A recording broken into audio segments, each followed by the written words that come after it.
Hi, everyone. This is Felix from Konfidently, and we are business transformation and leadership experts. And I'm here with one of our experts, Leslie, who is the COO of a 1,200-person manufacturing company in Canada. She is here to give you an amazing, confident approach on the three principles of leadership that have brought her from being the gardener to being the COO. So, Leslie, hello, and thank you for joining us today. I really appreciate you being here. Thank you. I want to let everybody know out there that I am such a huge fan. I've known you now for probably a couple of years now, it feels like. And you amaze me every time that I meet you with the kind of person that you are. And it's not because of the position that you hold, that it's because how you lead and how you've gotten to where you are and the journey that you've had. And so thank you. I'm really excited to hear about the three things that are most important to you. And so what would be the first thing? What is so important to you that you want to teach other people, that you want them to know?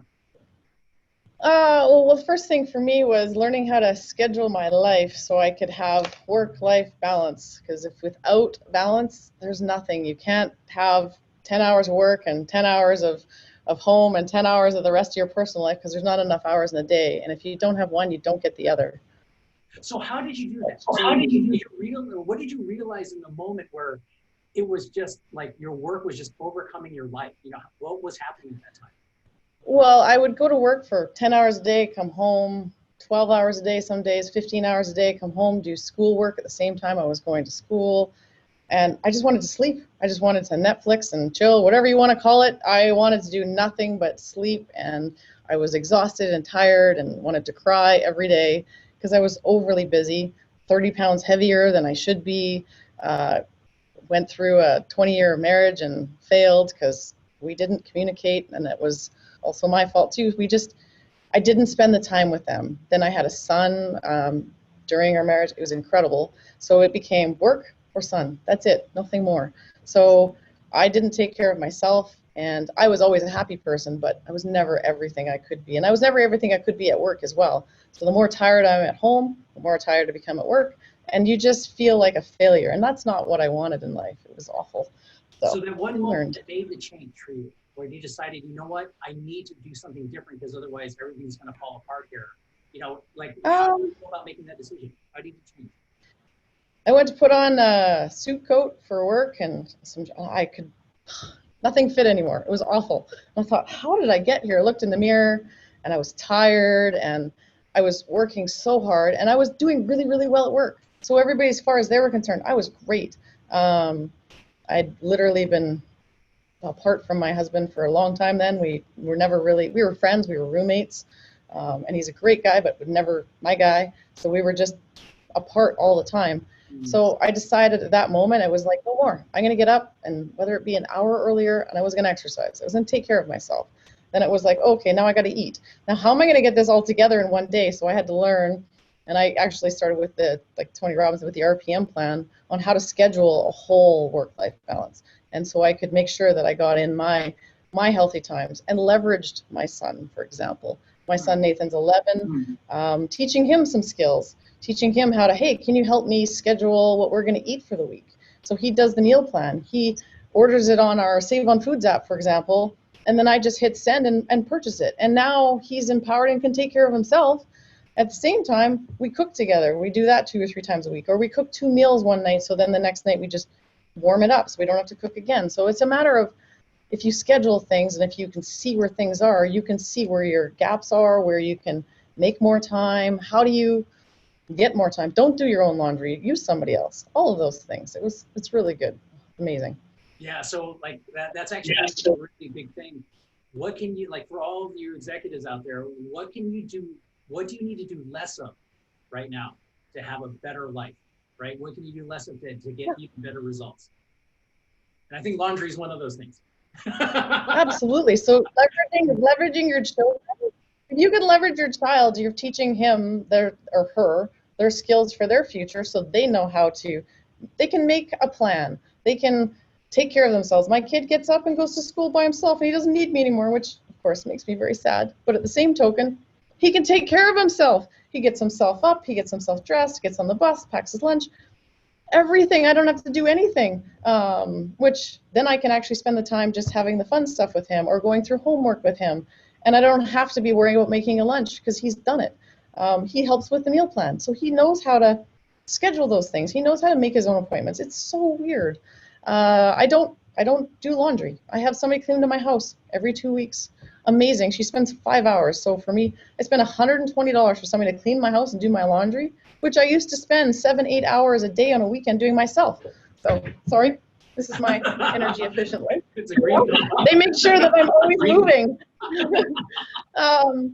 So yeah, for me, I mean, let me tell you, coming home and having clothes neatly folded is like crack. My son is very organized the same way. He's like, why when you put my clothes did you put them on a big pile? Stick them upright so I can just grab the pile and put them in my drawer.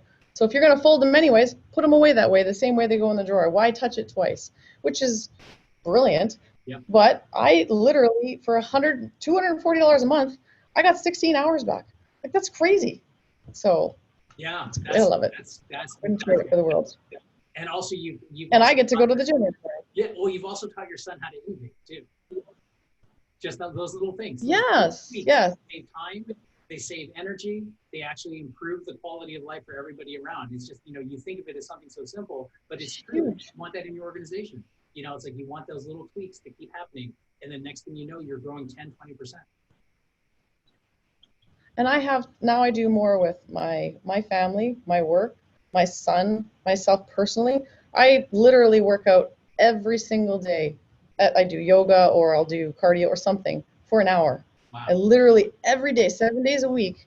And I have so much energy that I can barely, by the time the end of the day, I can go to sleep because I'm like, and I don't know how it works before. And I'm doing more than I used to do, which is even better. So it's just a matter of, you can find that balance, but if you don't schedule it, you won't do it. Right. You have to, and you have to discuss it with everybody around you. This is what I'm going to do. This is why I want to get there. So, yeah. So what was the second thing? You mentioned the second thing that has really transformed the way that you lead, that really has gotten you a lot of results. And it's something you do about mindset. Yeah, so we talked about having a prepared mindset. So before I go into any situation or any meeting, if I know about the meeting, and most meetings we should have scheduled, we should have our agendas.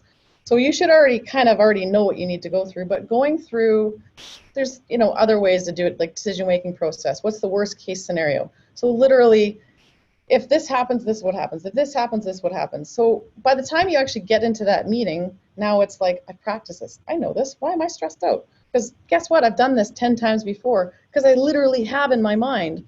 And if you actually visualize something well enough in your mind, if you can hear it, you can smell it, you can taste it, your brain doesn't know the difference between you actually doing it and actually not doing it. So by practicing, it's like I've already done it before. So it's this constant, okay, if somebody's yelling at me, what do? I'm just going to stay calm. They're obviously mad for some reason, trying to get back to why do you think they're like that? The who, what, why, when, and how, all of those things. So just using your tools before you get there. So now when you're in that situation, you're there. Like, it's not, oh yeah, I've done this. I'll just pull my little tool out of my tool belt and I use this tool now because I've done it before. This is the worst case scenario. Okay, what's the worst case? I'm going to get fired. Oh my gosh. And literally at home thinking, I'm going to get fired, crying. Okay, what's going to happen? I'm going to sell. No, I'm employable. I could do this resume. I could reach out to these people. So I don't want to be fired, let me tell you, by any means. But the fact is, that's my worst case scenario. I already know what I'm going to do. So I'm not stressed about it anymore. So now I can come in more confident into any situation and say, hey, okay, no problem. These are what I think. And by coming into a meeting confident and calm, everybody else is freaking out. They're like, oh, she's the go-to person when anything major happens because she's the one that keeps her shit together. Because I can literally come into any situation because I've almost practiced everything. And now there's going to be certain moments like, oh, I didn't think about that. But guess what? That was one I had to deal with. But I've already practiced how to go through situations in my mind. So why not? And now I'm keeping myself calm because when you start freaking out, then your fight or flight turns on. When you're in that fight or flight mode, 80% of your functions shut down, including your reasoning. So I can't logically think or logically make a decision until I'm calm. So unless you're calm, you can't make the decision. unless you make that decision before to get yourself prepared, you can't be calm. So it's a, I think you yeah, a also win-win. mentioned a moment in your career and one specific meeting that you had that by doing this, by being prepared, by practicing visualizing, that it completely changed the trajectory of your career. So I had been working for the company for, I'm going to say about 10 years by then. And I had by then 7 bosses in the same situation. And I knew every day, there's no reason why I can't be the materials manager. I can be this position. And they just kept bringing in a new boss, a new boss, a new boss, a new boss. And I was also really young still because I started here quite young. So it was like, okay, yeah, no. And she hadn't done that before. So why could she, whatever the reasoning be, I think I was on boss number 7 by then. And I really, really felt like I could do this job. And I knew the boss was going to come in and talk to me. I'd seen another resume we were working through, and I had practiced my scenario. And that's literally where I practiced. Okay, what's the worst case? He's going to fire me. Oh my, and that's scary. I don't do well with that kind of stuff. So I had gone through every scenario. Okay, if I do this, what's he going to say potentially? Okay, how am I going to answer that? How am I going to do that? And literally went through, I mean, for that scenario, I probably spent an hour going through every possible scenario, writing it down. What would I do? What's the worst case? What's the probability of it? And work through everything. And then the actual conversation happened. And he came in and said, I'd love to, put this in this scenario or put you in that position, not sure you're ready or whatever it might be. And he was really kind about it, but I was calm. Oh, okay, sir, whatever is in the best interest of your company. If you wanted me to be the janitor, I'd be the best janitor you got. Whatever you want, I will do it for you because it's your company. I'm always here. I'm a team person. And I was confident about it because I knew, just be calm, be confident, because I know what I know, and I know the job, and I knew the job well. And I let him go through the whole scenario. I listened. I let him, okay, this is the person I'm thinking. What do you think? And we had this discussion at the end because I'd been calm. He just, the shock on his face, he was thinking, like, normally you'd be freaking out. And I would probably be on the verge of crying by then, holding it back, and you would see it in my face. I'm a terrible poker face. Like, it's one of those, I'm good, run first. Because if you're not, more importantly, it's the outside in kind of approach. So if I'm thinking from the inside out, I'm confident, then the outside always looks confident. But if I'm trying to make myself look confident from the outside in, it's impossible because people read through it. So he had given me the scenario. Then I said, and I actually was brave enough then to say, because I'd practiced it a dozen times, hey, what about if you let me take over this role? Give me 3 months or whatever it is. And I still think we should bring this other person in, whatever the scenario might be, because he's intelligent and he's got all these skills and I want to learn from him. And I want to be able to take these things and let him, if he brought them in as a consultant or if he brought them in as an employee and let them be over me, no problem, but give me a chance. And he was, well, and I'm not sure. And he thought about it and he just kind of still, are you sure? And he kept back to me. He actually came to my office twice after. Are you sure you're okay? Because I was so calm. Went home, no big deal. Come back the next day thinking, who knows what's going to happen today. And he walked in my office and he was like, I was up all night. I couldn't think about it. I woke up at 2:30 thinking, how on earth do I keep putting people from the outside over top of the people that have been most loyal to me for all of these years? And he's like, and you were so calm and you know the job. You do. I don't know. Go ahead. It's yours. And he actually didn't even bring the other gentleman in, which I was kind of sad because he did have so much skill because I could learn from. But the fact is, if you just keep surrounding yourself with these people, but if you're confident and calm, what's the worst thing that can happen? They say no. But if you come in all like, but you have to, oh my gosh, like they're just going to be like, I don't think so. You don't have your stuff together. So, yeah. So practicing that mindset, practicing visualization, that's so critical. That's amazing. So what have I've done it before. Yeah. So what do you think is the third thing that has really, really been a core part of your leadership style? I think because I've surrounded myself with so many different people of different walks of life and intelligence and experience and ages, and I empower them. And my big thing is I personally came from gardener to COO by being empowered by my boss to go ahead, do you want to try it? Let's see you, move forward. And they would give me so much to support, provided, I mean, I could make a mistake, provided I only made it once, all of those things. But I was given opportunities and I was empowered to make those opportunities. It wasn't under somebody's thumb. These are the things I need you to do, now do them. Now, I have so many people on my team that, hey, and everybody, I always try to have somebody under me, like below me that's working their way up. Let them work their way up. In fact, my job is to make everybody my boss one day. And I'm not sure I mentioned that to you, but that's literally when I come to work, that's my job, is to make everybody my boss one day, because there is people better than me at everything. And the more I empower the people around me, the more I don't have to do the job, because they're doing it and they don't need me, which is amazing. And I could literally spend more time having naps in my office every day, or doing this so my lights turn on that make me move. So those are those things that I can do by empowering people to do the job. It's amazing. Wow, Leslie, I mean, these are 3 areas, and I hope that, people are taking notes on this and just checking with themselves to really see, are they really balancing their life? Are they actually taking care of themselves, number 1? Number 2, are they planning for the worst so that they can actually be calm when that moment happens and then make the best out of it? And then number 3, are they creating better leaders all around them? Are they actually, because I remember one time somebody said, you cannot take the next level role until you train somebody to take yours, right? And you are an example of that. And, it amazes me every time that we talk how just down to earth you are about all this. I can only imagine that your 1,200 person company loves you, not only for the